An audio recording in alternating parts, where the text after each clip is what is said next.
Hey everyone, welcome back. This is Between the Shadows. This is Kristen. And this is Kara. Thank you guys so much for coming back. We are coming at you with part 2 of the Witchcraft trial in 1795, episode 24. All right, so friends, it's a pretty quick lead in. So last time we chatted, we talked about Abigail's death. And Barnabas got her just by showing his fangs. He really, I mean, he didn't even touch her. Did have everything to do with killing her, but didn't even lay a finger on her. All he had to do was bare his fangs. So, friends, that's where we are, and let's just jump right back into it. So, here we are, 1795, and after Abigail dies, we go to Collinwood, and Naomi and Daniel are having this very nice chat. Like, Naomi wants to chat with Daniel. And Naomi tells Daniel that she wishes he would stay there with her and Joshua. Yeah. Like, she wants to adopt Daniel. Mm-hmm. And Naomi's children, they're both dead. And I kind of think she wants more than anything to raise a child. And she's lonely. And she really has nothing to do with herself now. Mm-hmm. And I really think she cared for Daniel and wanted to see him grow up to be happy and successful. So at that moment, we see Trask. He's coming in and he's all gung-ho about this witchcraft trial, and he's going to get his verdict whether anybody likes it or not. Yeah. And so Trask starts in on his bullcrap with Daniel, trying to convince the poor child just to testify at the trial. Yeah.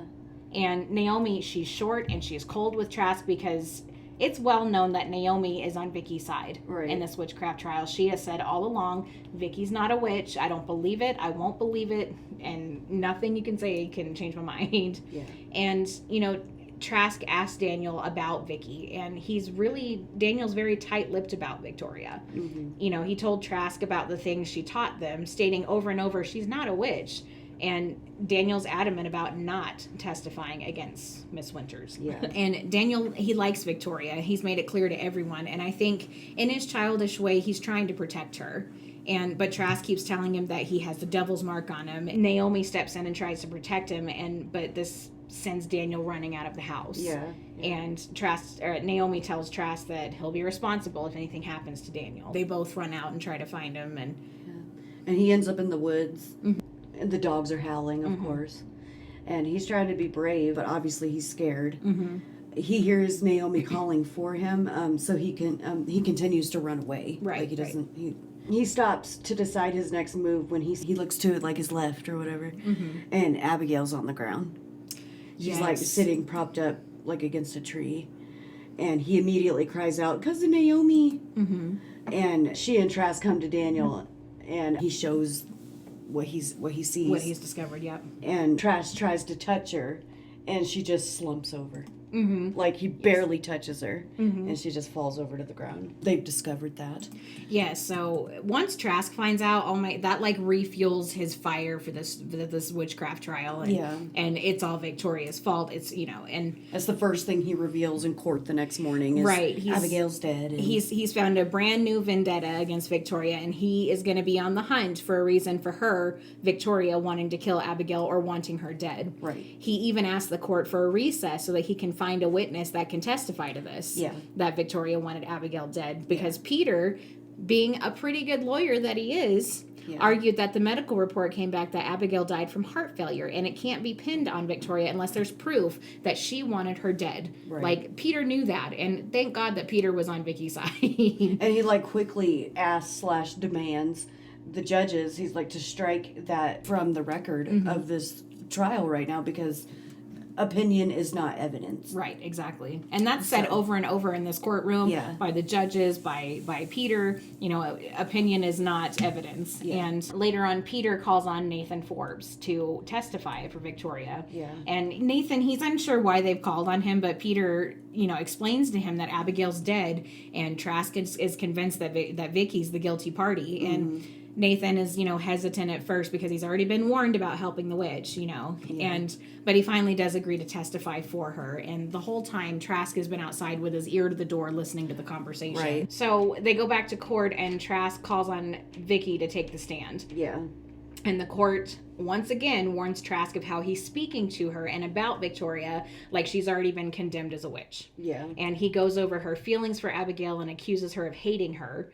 And again, we have an objection from Peter, which of course is sustained by the judges, And then he brings out the charm bracelet, but cannot tell the court where she got it from. Vicky I can't tell you where I got it. Yeah. She got it from Maggie. It was a birthday gift from Maggie. Yeah. And, she can't just say, I feel like she probably could have said, it was a gift from a friend. Well, the devil, did the devil give it to you? I can see how that would have played out for her. But Trask says she got it from Satan. He went there anyway. Yeah. Which the court finds as a matter of conjecture.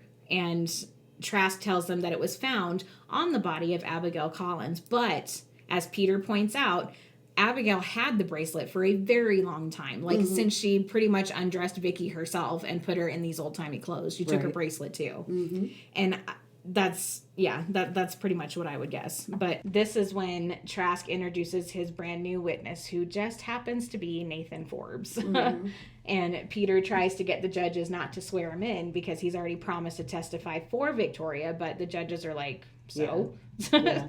And Trask tells him that Forbes hasn't been pressured in any way, which of course we know is a lie. And Nathan commits perjury on the stand and tells the court that Victoria hated Abigail, wanted her dead, and if given the opportunity, she would strike her dead. And he said that he only helped her because Barnabas was so insistent. Later on, Nathan is starting to feel guilty about what he said because he knows it was all a lie. But Nathan has much to gain by what he said. We find this out later, but Trask offered Nathan quite a bit to lie for him on the stand. And which again, it begs the question, if Trask is truly a man of God, which at this point we're kind of guessing that he isn't, because he asked somebody to lie on the stand. If he were truly a man of God, I feel like he would have been more concerned with the truth, no matter what the truth was, instead of just harming an innocent girl, whether she was guilty of this crime or not. So Peter comes in and demands to know why he lied. But Nathan stands behind what he said. But Peter, being the very guy so smart, knows that it has something to do with the Collins family, even if Nathan won't admit it. And Peter can fight. Yeah, he can. He's a scrapper. He is a scrapper. He knocks Nathan right on his butt, and I love it. It's so funny. I love it. After Peter visits Nathan, Trask comes in to visit him. Tells him he's to be at Collinwood to meet with Joshua. And Nathan asks if he will talk to Joshua about him and put in a good word for him, because of their deal. Right. He insists that he be one of the subjects of conversation during this talk. He insists on it. Says that Joshua is fixing to write a letter to the military, informing them, of course, of Nathan's shenanigans. Yep. And claims he's still in love with Millicent. Without her, I have nothing but my career. Well, okay. That's pretty true. I mean, as sleazebally as he was and with Suki and everything, now that Suki's dead, if he loses Millicent too, the Navy is all he has, you know. And he brings up Peter stopping by earlier and that it wouldn't be too late to change his story to Trask. Basically trying to blackmail Trask into making sure he holds up his end of the deal. Right. So he doesn't lose his career. There's a lot of blackmailing back and forth between Nathan and Trask. Totally.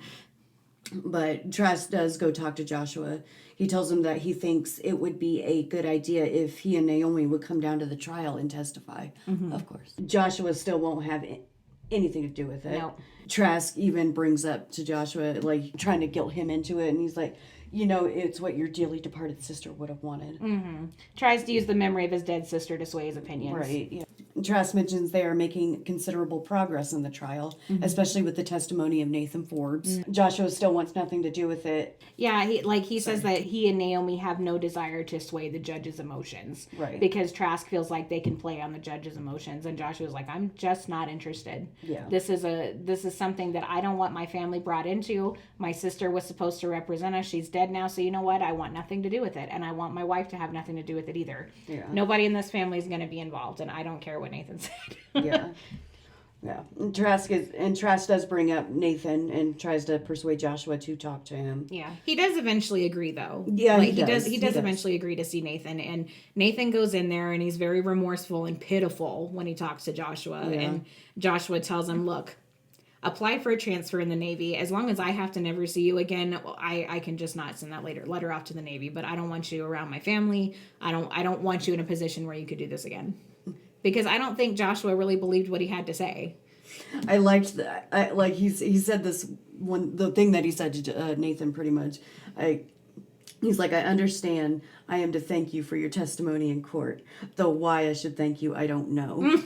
But young people these days seem to expect unusual rewards for merely doing their duty. Oh my gosh, if that if that was true in 1795, it's so true here in 2022. You know, let me tell you. I had to like pinpoint that one in my notes. That's hilarious. Thank you, Joshua. I love that because it's kind of true today too. It is. You know, it all still applies. It's very timeless comments and advice here.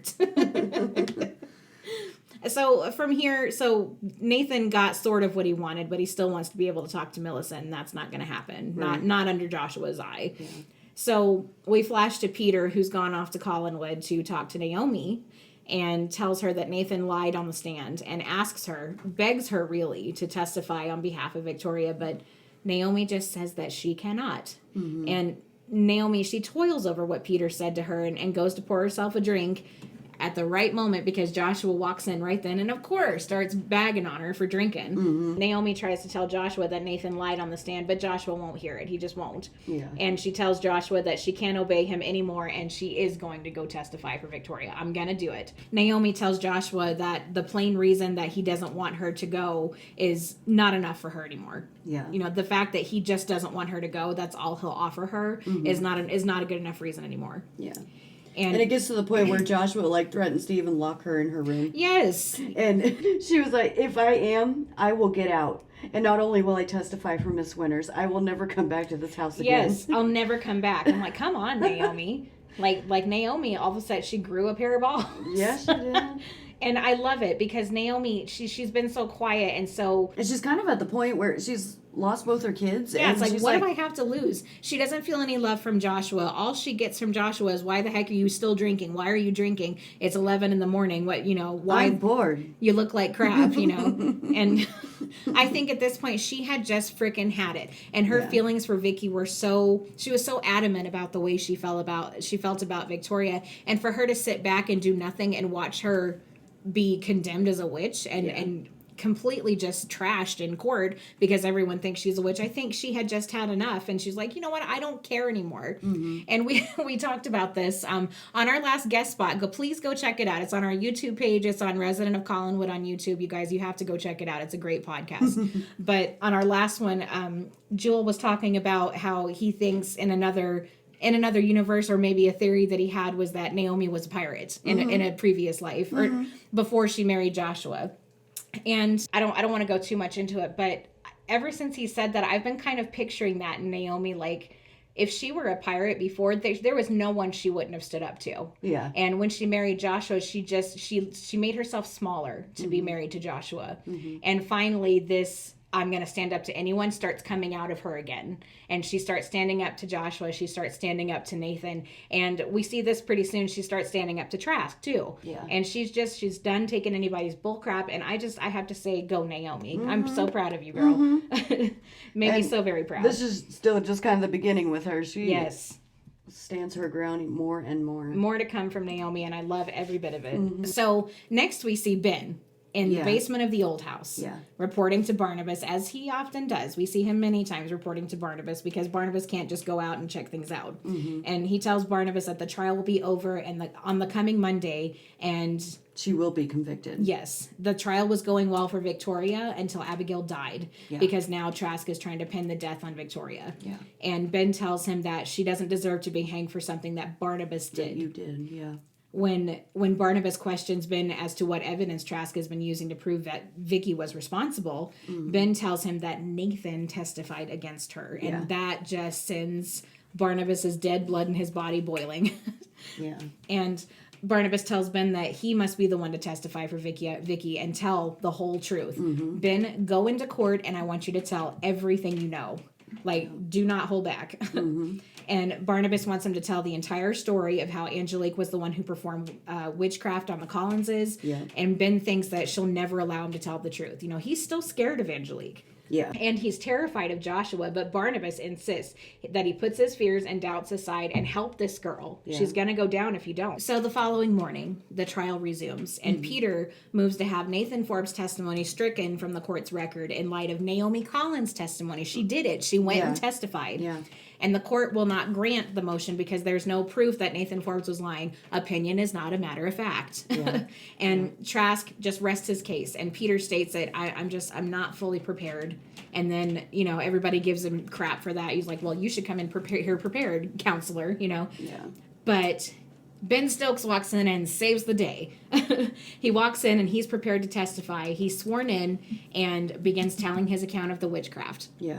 And Ben names Angelique as the witch, and everyone in the courtroom is just stunned. It's like, Angelique, really? Mm-hmm. And he tells the court that she was the reason for Jeremiah and Josette getting married because she wanted Barnabas for herself. Yeah.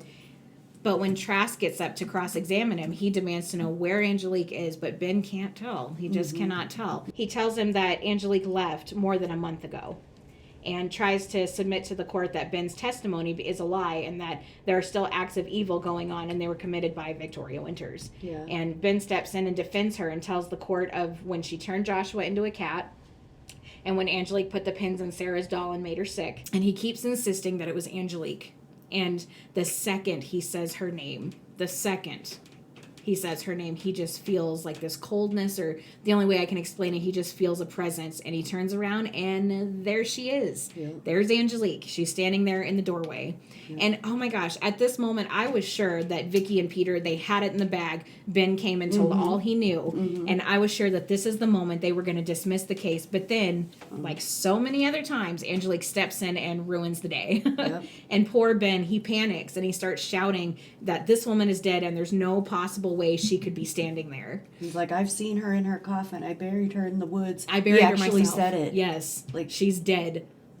And this comment all by itself, it just completely discredited. Throws it all in the trash. His entire, because this testimony could have saved Victoria. It just could have if Ben hadn't panicked, if he had just kept his cool and been like, shocked like everyone else was, they could have had it in the bag. I fully believe it.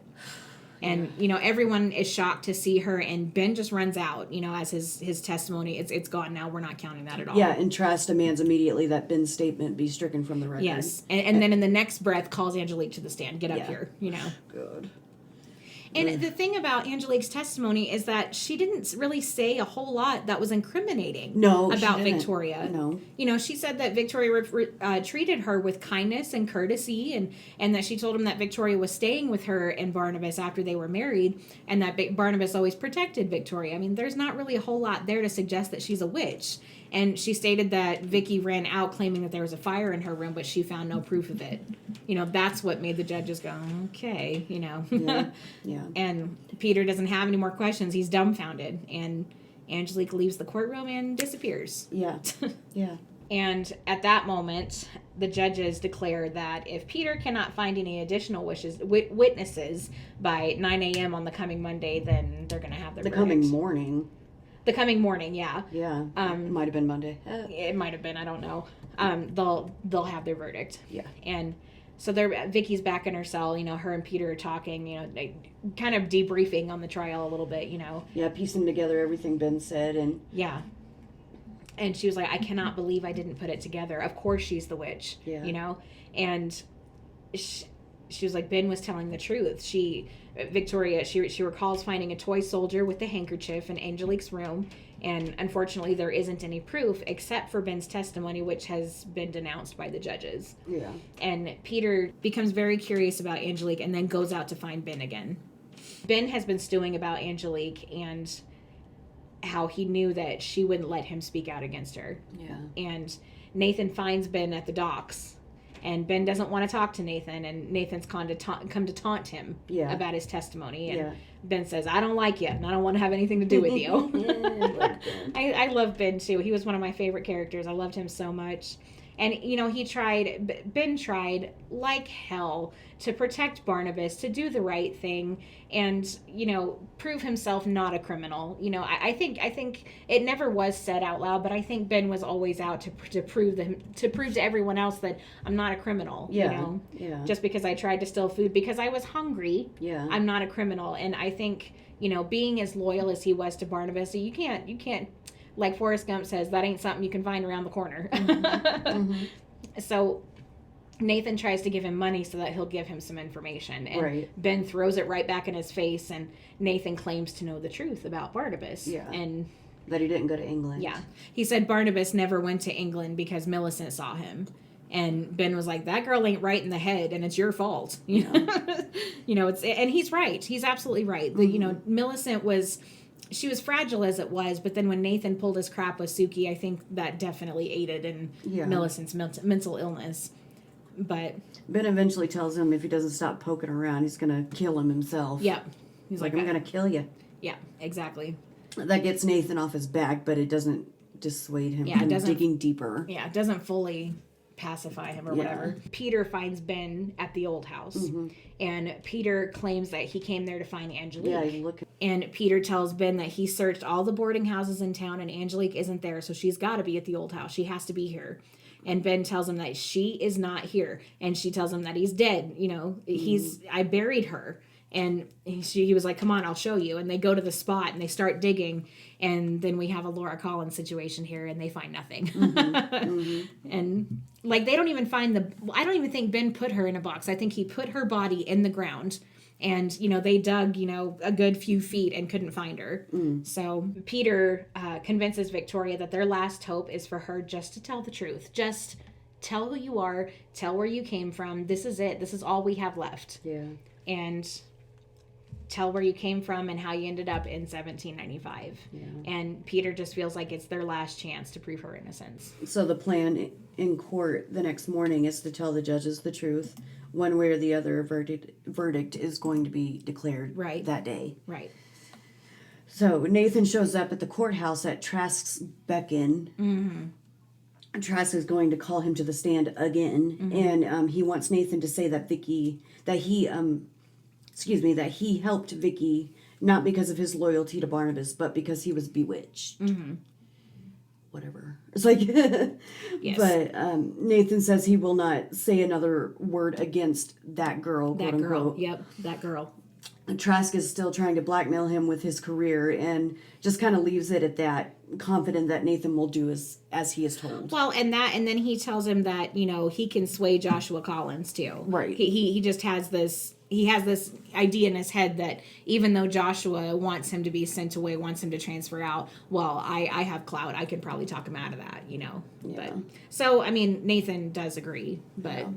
And there's a moment right before Vicky's and Peter leave her cell, just moments before Vicky just basically loses it for a moment. She becomes hysterical, and he has to smack her a little bit just to snap her out of it. It's so funny that you said, because I was watching this and I had to rewind it a couple of times because I was sitting there watching it with Matt.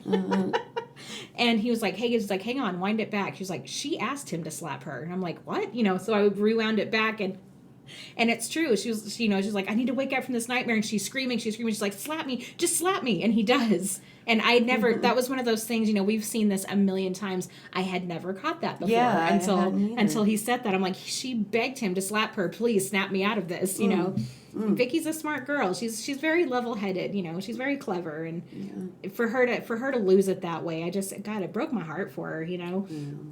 But as soon as it started, it stopped, and then it was time to leave. Right. To go to the court. All she knew, it would just take a slap in the face, and she knew it. Mm-hmm.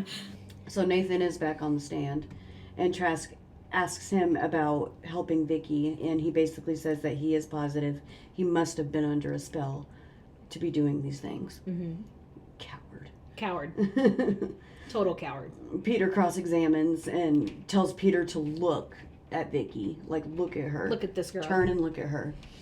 Reminds him of one of the first things he ever said to Vicky, that he has a weakness for beautiful women, and that alone could have persuaded him to help her. Yes. God, Peter. No more questions from Peter. Exactly. In Peter's last defense, he calls Vicky to the stand, ask her what year she was born, 1946. He's like, can you repeat that? She's like, I was born in the year 1946. Mm-hmm. He was like, okay, just so the judges didn't think, oh, she's, she made a mistake. He's like, no, say it again, please. Mm-hmm. And she tells of her life in 1968. Mm-hmm. And she tells of how she was in the drawing room at Collinwood and suddenly knocked unconscious. and found herself in 1795. Before all this, she was a governess to the current Collins family and to the future Collins family. And basically is as truthful as she's ever been. You know, I don't know what else to say except for the truth. This is my life. This is who I was before I came here. I am just as mystified as all of you are.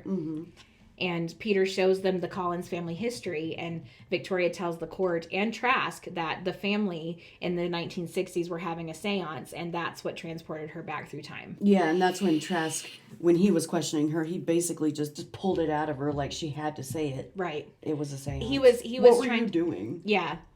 He was trying to like lead the witness, but in a way to tell him that, you know, what he wanted to hear. Yeah. And the ever vigilant Trask, he found a way to make that seance all about witchcraft.